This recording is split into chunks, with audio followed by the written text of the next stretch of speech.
Hello दोस्तों, स्वागत है आपका हमारे यूट्यूब चैनल पर। तो आज हम बात करने जा रहे हैं उन टॉपिक्स के बारे में जो पशुपतिनाथ व्रत में हमसे जाने अनजाने में गलतियां हो जाती हैं, तो उसका फल हमें पूर्ण रूप से नहीं मिल पाता है, क्योंकि कहीं ना कहीं पर कुछ ना कुछ हमसे गलतियां अवश्य होती हैं।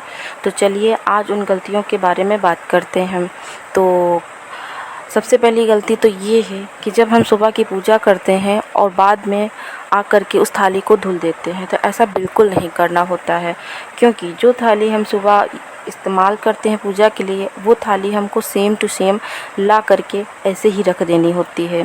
उस थाली को ना तो धुलना है, ना उस लोटे को धुलना है, वो किसी भी चीज़ में हाथ नहीं लगाना होता है। और सुबह की जो पूजा होती है उसमें जो भी सामान होता है बस हमें 2 टाइम चढ़ाने भर का ही रखना होता है, बाकी हमें एक्स्ट्रा कुछ भी नहीं रखना होता है। तो आधा सामान हमको सुबह चढ़ाना होता है पूजा का, और आधा सामान हमको शाम को चढ़ाना। तो जैसी पूजा हम सुबह करते हैं सेम वैसे ही पूजा हमको शाम को करनी होती है, बस थोड़ा सा उसमें बदलाव शाम की पूजा में हो जाता है। नंबर 2, हमको किसी के घर का नहीं खाना चाहिए, किसी के घर का पानी तक भी नहीं पीना चाहिए, क्योंकि इस व्रत में किसी के घर का खाने से, पीने से या कुछ करने से हमारा व्रत अधूरा माना जाता है, पूर्ण रूप से सफल नहीं होता है। तो हमको किसी के घर का नहीं खाना चाहिए, हमको किसी के घर भी नहीं जाना चाहिए। इस व्रत में ज़्यादा से ज़्यादा अपने घर का ही सब कुछ यूज करना चाहिए, इस्तेमाल करना चाहिए, क्योंकि यह व्रत बहुत ही सर्वश्रेष्ठ और बहुत ही उत्तम है और ये अलग नियमों पर आधारित है।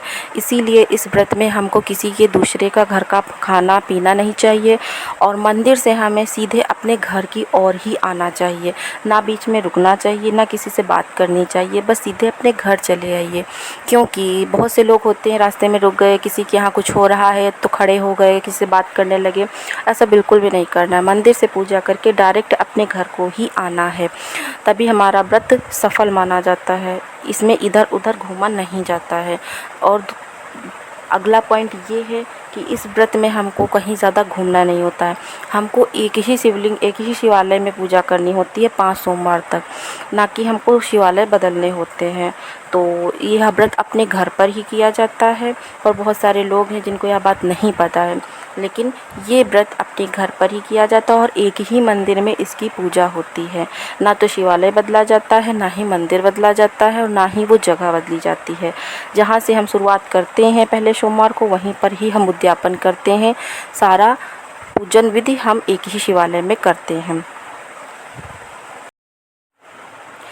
इस व्रत में जब शाम की पूजा करते हैं तो हमको 6 दिए बनाने होते हैं। उन 6 दियों में से हमको 5 ही दिए प्रज्वलित करने होते हैं वहाँ पर, और 1 दिया हमें बिना जलाए ही अपनी थाली में रखकर वापस लाना होता है, जो कि घर में प्रवेश करने से पहले हमें सीधे हाथ की ओर उसको जलाकर और अपनी मनोकामना कहकर अंदर लाना होता है।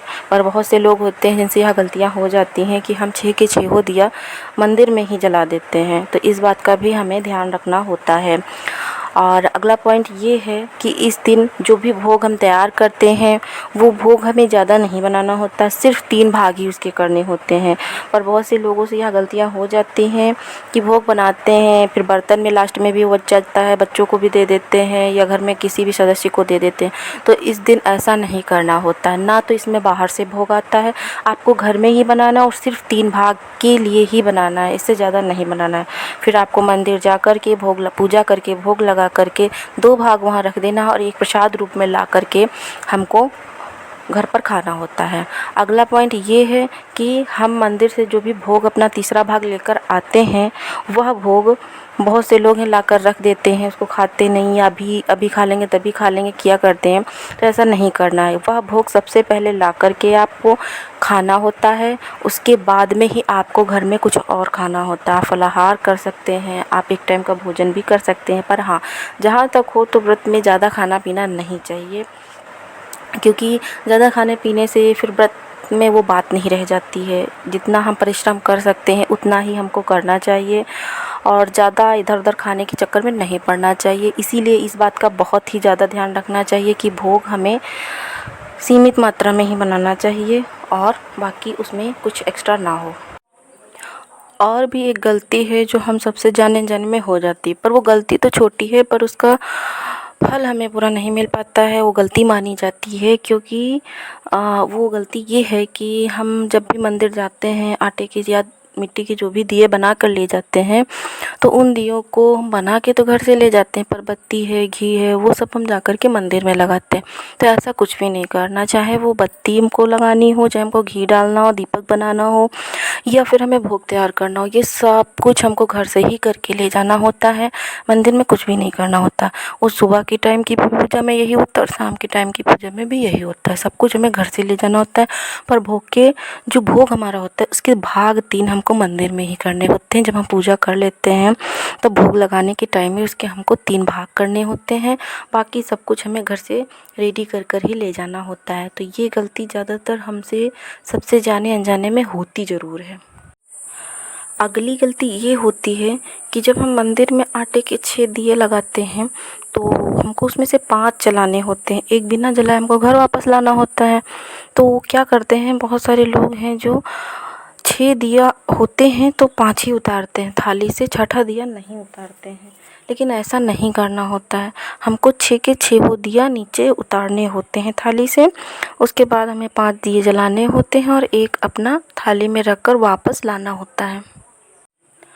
अगला पॉइंट ये होता है कि जो हमारे पशुपतिनाथ महाराज के जो व्रत होते हैं वो हमको 5 करने होते हैं। लेकिन कभी कभी क्या होता है, कुछ लोगों से ये होता है कि वो 5 व्रत रहकर छठे व्रत को उद्यापन करते हैं। तो जी नहीं, ऐसा बिल्कुल नहीं करना है। आपको 4 व्रत रहकर फिर 5वें व्रत को रहकर शाम को उद्यापन करना होता है। छठे सोमवार को इसका उद्यापन नहीं होता है, बल्कि ये टोटल 5 व्रत होते हैं और 5वें ही सोमवार को हमको इसका उद्यापन करना होता है। तो इस तरह से हमारा व्रत कहीं ना कहीं से निष्फल हो जाता है।